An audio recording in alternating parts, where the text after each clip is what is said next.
किसान भाइयों राम राम। आज बात करते हैं सहजन की खेती करके आप लाखों रुपए कैसे कमा सकते हैं। सहजन की खेती करने के लिए उन्नत किस्में कौन कौन सी होती हैं और सहजन की खेती के लिए नर्सरी को कैसे तैयार किया जाता है।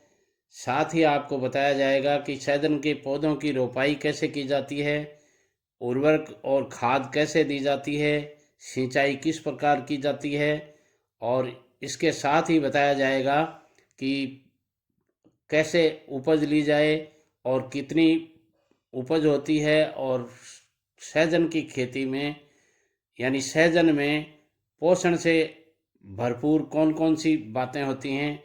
तो आइए किस किस रोगों में सहजन की फलियां काम में आती हैं, इन सारी बातों पर चर्चा करते हैं। इसलिए मैं कहूँगा वीडियो को शुरू से लेकर अंत तक आप ज़रूर देखिएगा, तभी आपके पूरी बात समझ में आ पाएगी, अन्यथा बहुत सी बातों से आप वंचित रह जाएंगे। इससे पहले मैं कहना चाहूँगा, यदि आपने हमारी चैनल दो साथी टीवी को सब्सक्राइब नहीं किया है तो ज़रूर कर लीजिए, ताकि आने वाले हर वीडियो का नोटिफिकेशन आपको मिलता रहे। देखिए किसान भाइयों, मई से लेकर जुलाई तक का महीना खेती के नज़रिए से काफ़ी अहम होता है। इन महीनों में खेती के लिए नर्सरी तैयार करने से लेकर रोपाई और बोवाई का काम किया जाता है। खरीफ सीजन में के इन महीनों में अनाज, तिलहन, दलहन से लेकर फल सब्जियों की खेती और पौधों की रोपाई का काम बड़े पैमाने पर होता है। इसकी एक बड़ी वजह यह है कि इसी दौरान देश के ज़्यादातर हिस्सों में मानसून सक्रिय रहता है, जिससे बारिश की दशा में फसल को सही नमी और आसानी से मिल जाती है। फिर भी जहां पानी भरता हो वहां सहजन की खेती करना सही नहीं है। इसी महीने में एक ऐसी ही बागवानी फसल की रोपाई का समय होता है जिसकी अगर बड़े पैमाने पर खेती की जाए तो न केवल अच्छी आमदनी दे सकती है, बल्कि देश के कुपोषण की समस्या को काफ़ी हद तक कम किया जा सकता है। इस फसल का नाम है सहजन। इसे हम अलग अलग नामों से जानते हैं। इसे मोरिंगा कहते हैं, ड्रम स्टिक के नाम से भी जाना जाता है। इसके फल और पत्तियां दोनों का उपयोग कई तरह की बीमारियों को दूर करने में मदद करता है।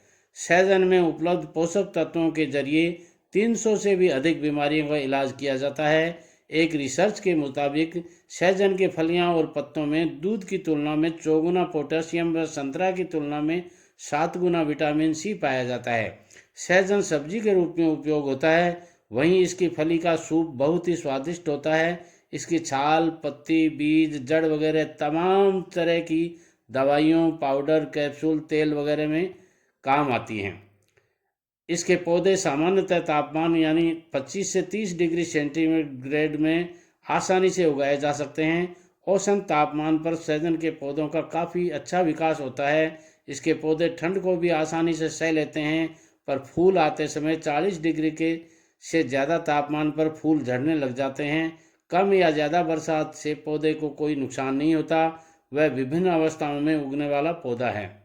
अब बात करते हैं सहजन की उन्नत किस्मों की।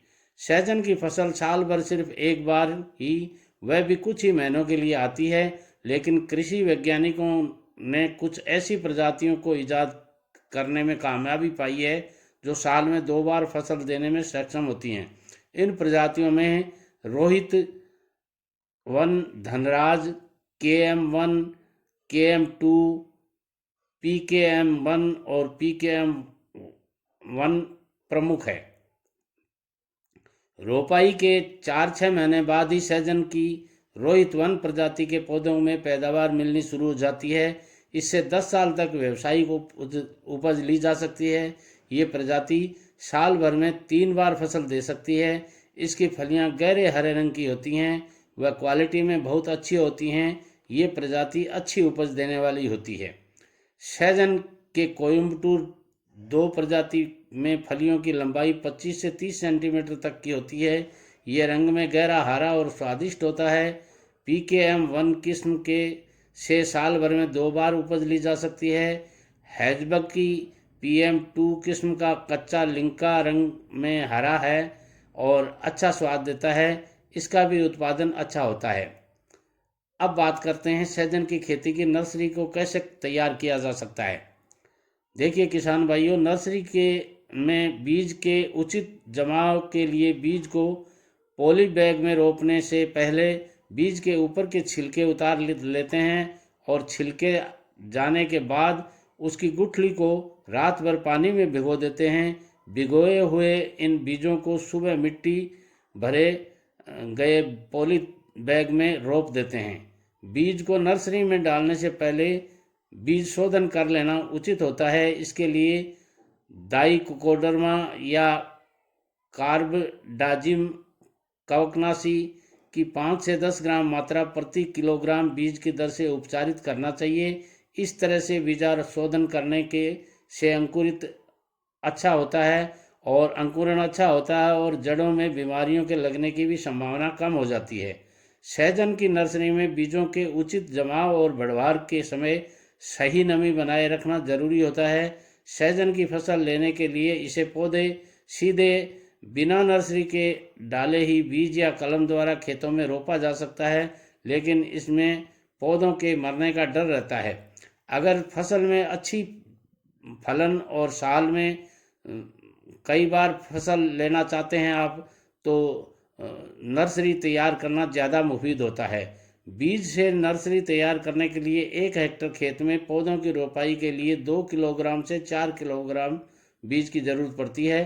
अगर सहजन की खेती पशुओं को चारे के लिए की जा रही है तो इसके बीज को सीधे खेत में बोया जा सकता है। इसके लिए प्रति हेक्टेयर 100 किलोग्राम बीज की ज़रूरत पड़ती है।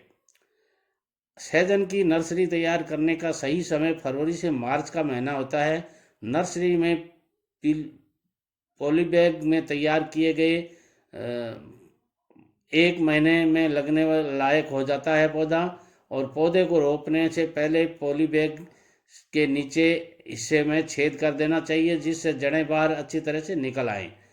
सहजन की खेती के लिए सभी प्रकार की मिट्टी अच्छी होती है। इसे खाली पड़ी ज़मीनों, बंजर और कम उपजाऊ ज़मीनों में भी आसानी से उगाया जा सकता है। फिर भी ज़्यादा उत्पादन के लिए काली, लेटराइट, गहरी बलुई और बलुई दोमट मिट्टी तथा दोमट मिट्टी ज़्यादा उपज देने वाली होती है। नर्सरी में तैयार सहजन के पौधों को खेत में रोपने से पहले जोतकर मिट्टी को भुरभुरी कर लेना चाहिए और खेत की अच्छी तैयारी के लिए एक गहरी जुताई करने के बाद हेरो या कल्टीवेटर से 2 से 3 गहरी जुताइयाँ कर देनी चाहिए। इससे सहजन की जड़ों का मिट्टी में फैलाव सही ढंग से होता है। खेत से खरपतवारों को निकाल देना चाहिए। इसके बाद 2.5 इंटू 2.5 मीटर की दूरी पर 45 इंटू 45 इंटू 45 सेंटीमीटर के आकार के गड्ढे खोद देने चाहिए और पौधों के उचित विकास को ध्यान में रखते हुए इन गड्ढों में मिट्टी के साथ गोबर की सड़ी खाद मिलाकर भर देना चाहिए। गोबर की खाद को खेत में सीधे मिलाया जा सकता है। अब बात करते हैं सहजन की रोपाई